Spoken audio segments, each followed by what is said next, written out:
Hello and namaste. This is Samita ma'am from PEA. Let's get started. This is our first question here, and our first question is the passive of he likes that he should be rewarded is. Okay, we have four options. Options number A, he likes to be rewarded. Option number B, he likes something to have been rewarded him. Option number C, he likes to have been rewarded, and the last option is he likes that he should be rewarded by someone. Okay, here the correct answer is option number A, that is he likes to be rewarded. We have four options, and among them your first option is correct here in terms of this very question. Why? Okay, let me tell you in brief, right?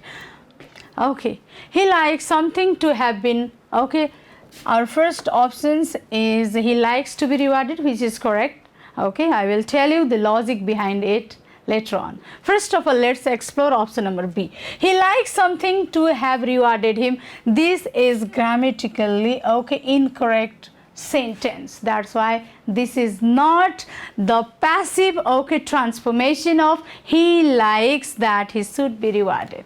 Now let's go for option number C. He likes to have been rewarded. Okay, it means that he feels happy that someone rewarded him in the past. Okay, which doesn't carry the real sense of your active sentence. You should not change the meaning of it. You can't modify its meaning. That's why this is incorrect. And option number D, he likes that he should be rewarded by someone. We know there is omission of bystander, right? In terms of someone. Okay, someone, somebody, okay, this is indefinite pronoun. That's why in terms of indefinite pronoun we do not keep by plus agent. That's why because of this is incorrect. So option number A is correct because it perfectly captures the meaning of the original sentence, right? So that's why option number A is correct. Let's go for question number 50. The sentence, having prepared well, Melly with Sadhana went to PEA early in the morning last Saturday in spite of heavy rain due to her exam, is a dash sentence.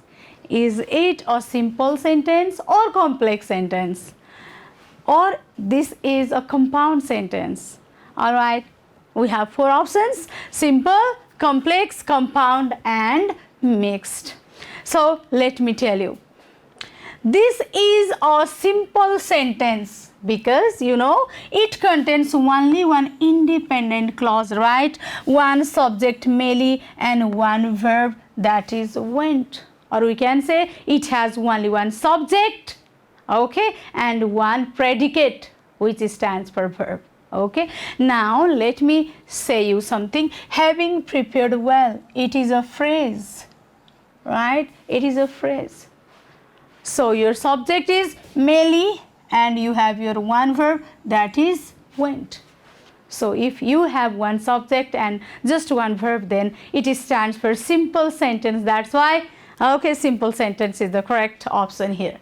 He felt dash cheat, to cheat, to cheat, cheated, right? So in terms of he felt, right, the verb felt is followed by past participle cheated, which function as an adjective to describe his emotional state, right? So the option number D is correct, that is he felt cheated. Now let's go for 52. The right answer of how do you do is, what is this? How do you do? You have four options: I do well, I'm fine, and what about you? I'm good. And last option is how do you do? Okay, what may be the correct answer? What did you write? Actually, how do you do is a formal greeting like as namaste. Okay, so it is not a literal question. The traditional and correct response is to repeat the phrase back. if you greet, okay, somebody else with namaste, then he will also tell you namaste in return, isn't it? That's why this is just a greeting. You have to, okay, repeat the same phrase back. That's why option number D is correct answer for this. Now, let's go for question number 53. That is, the phonemic transcription of the word village is, okay, village, all right. So, it has two syllables, will and is, right? Will and les, right? It has two syllables. Now, look at here. So, will, here, will, okay, represents the first syllable, that is will, okay, with the stress on it. It means it has a stress, okay. And another is, okay, which it is the second syllable here, right?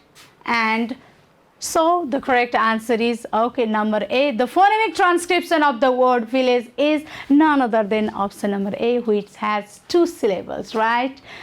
Okay, let's go for question number 54. He is one of the teachers of English who does us English. Now look at here. Here, okay, who, it denotes actually the teachers. Your antecedent is the teachers, and the teachers, okay, it is, right, plural subject, right? Plural subject takes plural verb. So, in the sentence, he is one of the teachers of English who does us English. The relative pronoun who refers to the antecedent, which is teachers, and it is plural, not one singular. Since the subject of the relative clause who, teachers, is plural, the verb must also be in the plural form, which is teach. That's why option number C, teach, is the correct answer for this question. So everyone has lunch here, okay. Let's do this question from question tag. Okay, whenever there is so, it makes your statement negative. Okay, if your question, or let's say if your statement is negative, then you need to keep, or you need to make your question tag positive, right? So look at here. So everyone has lunch here. Okay, now everyone is replaced by they, right? Everyone is replaced by they, and the positive statement requires a negative tag. So look at here, everyone, instead of everyone, you keep here they, right?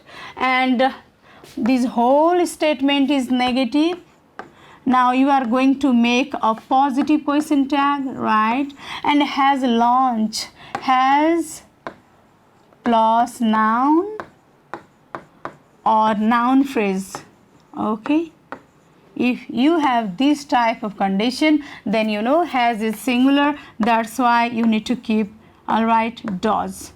But what about this statement, right? You are going to write they here. They is plural and does is singular, okay. You have to be watchful about the agreement between subject and verb. If your subject is plural, then you need to make your verb also plural, right? So does stands for singular, and you need to make it do. That's why do they is the correct option here, right? Dash student in me is still alive. The definite article the is used because the phrase in me makes student a specific and unique noun. Okay, when that word, you know, student is used in, you know, general sense, then there would be no any article, right? But instead of this, you know, in me, look at here, it is, okay, defining this very student. That's why you have to go for the. So the is the correct answer. I agree dash your views because they are highly logical. Here, the phrase agree to is used to express consent or acceptance of a proposal or view, right? That's why to is correct here. I agree to your, you know, view, to your proposal, right? So that's why you have to go for to. Now, it never takes by, right? It never takes at, it takes with, and it also takes on.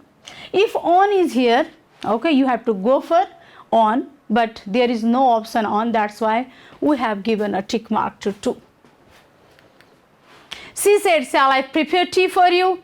It's indirect speeches. We have 4 options like she asked if she should prepare tea. She offered me to prepare tea. She offered to prepare tea for me. She asked me to prepare tea.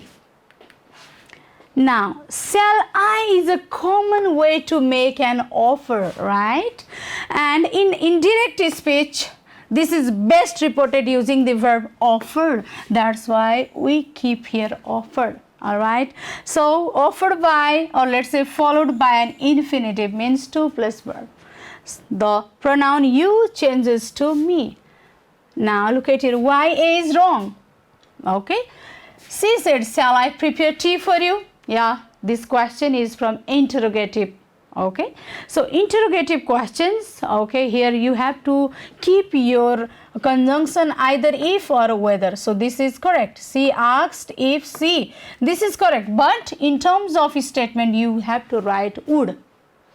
Okay, this sentence, okay, would have been correct if it has would, right? But it has should. That's why this is wrong. She offered me to prepare tea. She offered me. This me, okay. She said, yeah, she has said to me. This me is implied. This me is not directly mentioned here. Even though I was, I was told all those things. Okay. Now, you can't write this me here after this. You can't bring this me, you can't borrow me here. That's why this is wrong. And what about this? She asked me to prepare tea. She asked me to prepare tea. Again, same mistakes here, right? So, she offered to prepare tea for me is the correct indirect speech of this very, question. Which is the grammatical sentence? Now, let's explain it, okay? I don't know that she will come or not. Now look at here. I don't know that she will come or not. Okay. Instead of this that, either you should write if or whether. Right? So you should change your conjunction in order to make it correct. In terms of this, however, okay, here this however stands for but. But he speaks slowly, no one understands him easily, which is wrong. In order to make this sentence, correct, you have to say although or even though, right, or nevertheless, right, nevertheless. And what about option number D? She is taller than he. Okay, you should write she is taller than he in order to make your option number D correct. Now, what about number B? Strong as he is, he cannot challenge Collie in the ring. It means that he is as strong as Collie, even though he doesn't dare to challenge Collie. That's why option number B is a grammatical sentence. Okay. Having got the authority, he made me captain yesterday is based on the grammatical pattern. Okay, let's search it. Having got the authority, having plus verb 3, okay. Having plus verb 3, okay. This means, perfect participle. Having plus verb 3, okay. It means perfect participle. Okay, he stands for your subject, made stands for your verb. Okay, me stands for object, captain stands for complement, and yesterday stands for adjunct. Okay, ADJ. That's why option number A is correct here. Now let's start today's reading comprehension. Okay. Now see the passage which is very short. And our question is, the author's attitude toward women can best be described as one of admiration, okay, suspicion, okay, condensation, okay, understanding. So admiration, suspicion, okay, condescension, and last one is understanding. Let me bring you the correct answer here. Okay, the correct answer is, admiration stands for respect. Okay, suspicion stands for doubt. Another, condescension stands for superiority. And the last, understanding, stands for empathy. Empathy. Okay, the author's attitude toward women can be best described as one of the, okay, on the basis of this line, I do not wonder at her occasional protest, violent protest against nature in fleeing to nunneries and talking back wells, okay, love rights, all this deep wrong. On the basis of, this very line, we can say, option number D, that is, understanding is correct. That author is very, he is showing sympathy.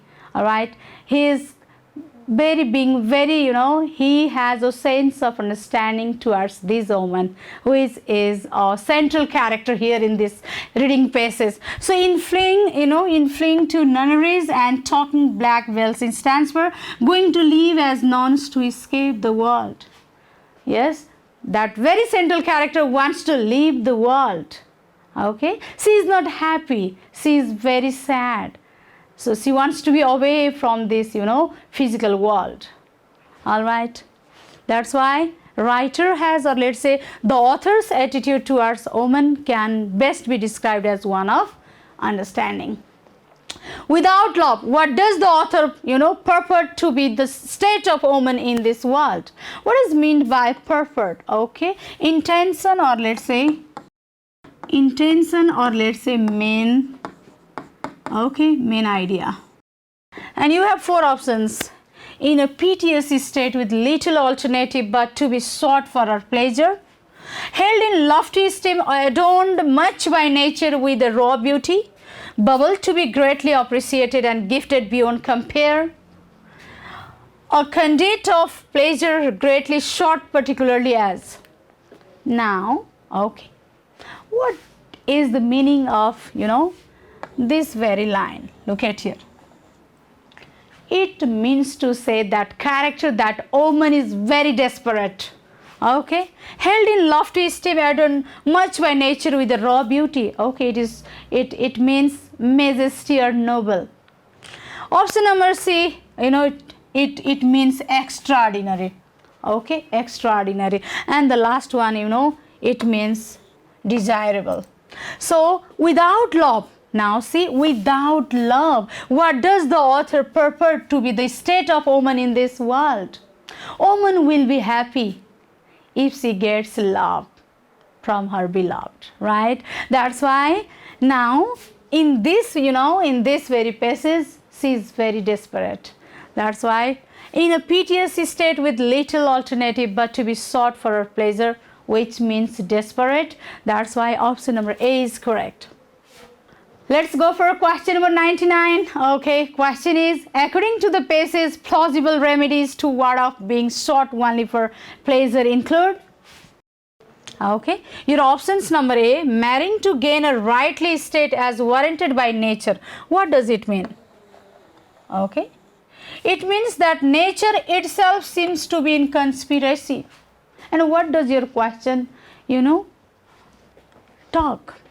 According to the passage, plausible remedies to ward off being sought only for pleasure include. Okay, here nature itself, seems to be in conspiracy sometimes. Okay, or let's say nature is also going against this very woman. So, okay, this is wrong. Aligning herself with the cultivated, dignified and well thought. Okay, the passage focuses more on woman's internal protest and retreat from society rather than partnership. That's why this is wrong. Another option, removing herself to a place where men are unwelcome. right? Yes, this means she tries to remove herself to places like nunneries where men are unwelcome to avoid being sought only for pleasure. Because you can see this, I do not wonder at her occasional protest, violent protest against nature in fleeing to nunneries. Fleeing to nunneries means she wants to go away from that, world. Okay, so according to the passage, based on this very line, we can say, okay, according to the passage, plausible remedies to ward off being sought only for pleasure include none other than removing herself to a place where men are unwelcome, right? So what about option number D? Why this is wrong? Let me tell you. Adorning herself with ornaments, okay, piously laid on herself. What does this line mean? Okay, actually the woman tries to protect herself by dressing in a religious way. This is wrong. Okay, actually this line means to say that the woman tries to protect herself, okay, by dressing in a religious way, and this is very opposite idea. Okay, she is not actually doing all these things, right? She is she fleeing to nunneries. Okay, there is another scenario.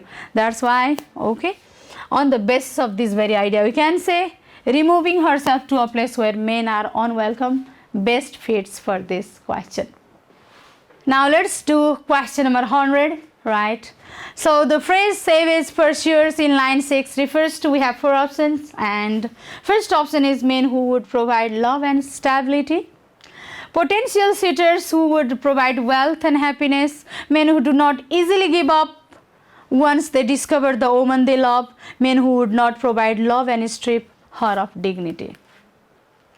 Now let's explain it in details. Okay, men who, first of all you should know, savage pursuers, right? Look at here, even enhancing the appetite of our savage pursuer.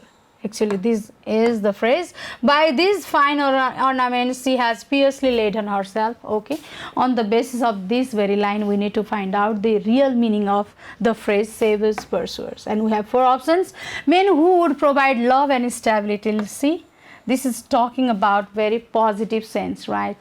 So it talks about, or let's say the passage talks about savage, which means wild and cruel, and see, it is talking about a very positive person who is very kind, okay, who is very loving, shows affection for his woman, but it is talking about a very cruel and wild person. So this is wrong. Let's go for option number B.